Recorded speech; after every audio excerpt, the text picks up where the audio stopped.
Hello class 2। आज हम पढ़ेंगे अपठित गद्यांश।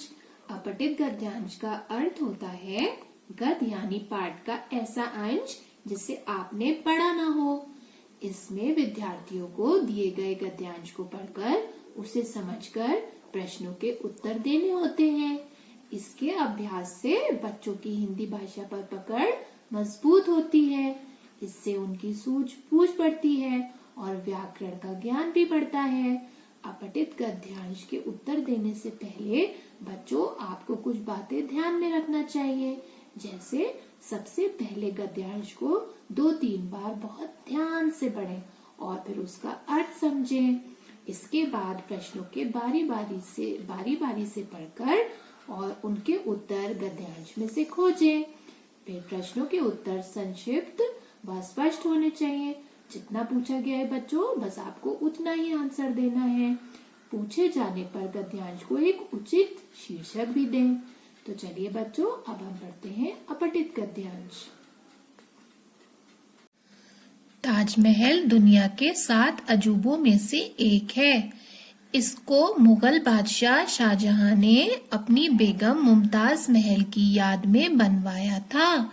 यह स्मारक आगरा शहर में यमुना नदी के किनारे स्थित है। यह खूबसूरत मकबरा सफेद संगमरमर के पत्थरों से बना है। इसके चारों कोनों में 4 मीनारें तथा बीच में एक गुंबद है। ताजमहल अपनी सुंदर नक्काशी के लिए भी प्रसिद्ध है। चंद्रमा की दूधिया रोशनी में ताजमहल अत्यंत सुंदर दिखता है। इसके अंदर शाहजहां और मुमताज महल की असली कब्रें हैं। इसे देखने दुनिया भर के हजारों पर्यटक प्रतिवर्ष भारत आते हैं।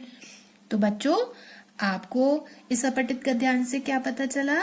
इसमें ताजमहल के बारे में आपको बताया कि ताजमहल 7 अजूबों में से एक है और इसको ताजमहल को किसने बनवाया था? मुगल बादशाह शाहजहां ने। और किसकी याद में बनवाया था?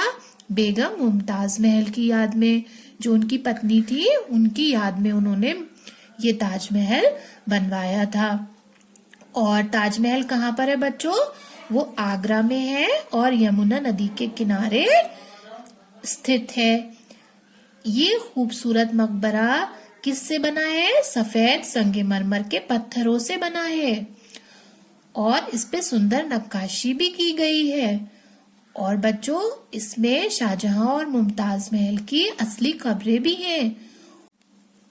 इसे देखने दुनिया भर से हजारों पर्यटक हर साल भारत आते हैं।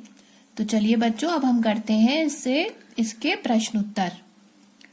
ताजमहल को किसने बनवाया था?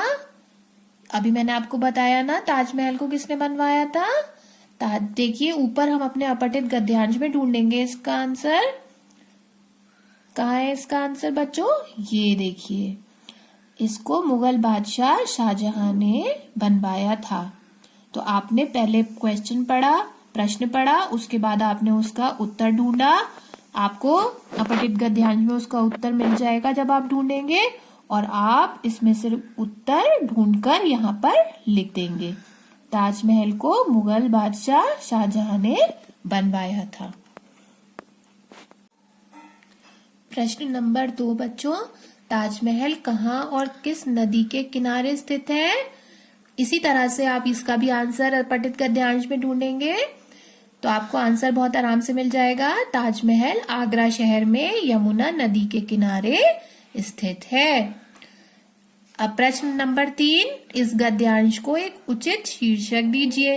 अब आपको इसका शीर्षक बताना है कि हमने जो अभी अपठित गद्यांश पढ़ा उसका शीर्षक क्या होना चाहिए। आपने किस चीज के बारे में पढ़ा है? हमने अभी ताजमहल के बारे में पढ़ा। हमें इसमें सारी बातें ताजमहल के बारे में पता चली। तो इसका उचित शीर्षक क्या होगा बच्चों? ताजमहल। बच्चों अब हम करेंगे रिक्त स्थान भरो। ताजमहल दुनिया के डैश अजूबों में से एक है। इसका आंसर आप अपठित गद्यांश में ढूंढेंगे। ताजमहल दुनिया के डैश में क्या आ जाएगा बच्चों? 7 अजूबों में से एक है। तो आपने ऊपर से देखा और उसके बाद आपने यहाँ पर लिख दिया 7। ठीक है। उसके बाद बच्चों, यह खूबसूरत मकबरा डैश के पत्थरों से बना है। अब हम इसमें ढूंढेंगे। ये देखिए यहाँ लिखा है, ये खूबसूरत मकबरा सफेद संगमरमर के पत्थरों से बना है। तो हम यहाँ पर लिखेंगे सफेद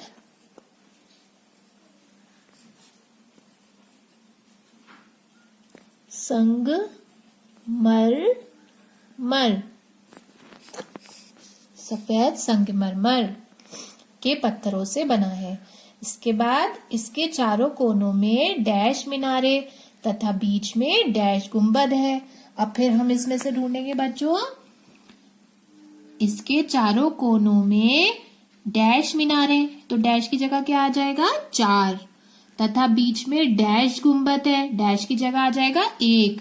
तो फर्स्ट वाले ब्लैंक में आएगा 4 और सेकंड वाले ब्लैंक में आएगा 1। डैश अपनी सुंदर नक्काशी के लिए भी प्रसिद्ध है। क्या प्रसिद्ध है बच्चों सुंदर नक्काशी के लिए?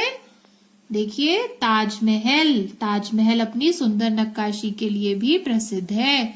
तो हम इस रिक्त स्थान में क्या लिखेंगे? ताजमहल। इसे देखने दुनिया भर के हजारों डैश प्रतिवर्ष भारत आते हैं। फिर ढूंढेंगे बच्चों। इसे देखने दुनिया भर के हजारों डैश में क्या आ जाएगा? पर्यटक प्रतिवर्ष भारत आते हैं। तो हम यहाँ लिख देंगे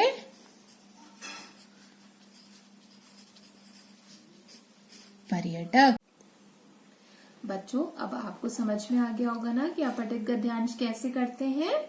आपको जैसा मैंने पहले बताया कि पहले आप गद्यांश को अच्छी तरह से पढ़ेंगे, उसके बाद उनके प्रश्न पढ़ेंगे, फिर उन प्रश्नों के उत्तर गद्यांश में से ढूंढेंगे और उन प्रश्नों के उत्तर लिख देंगे।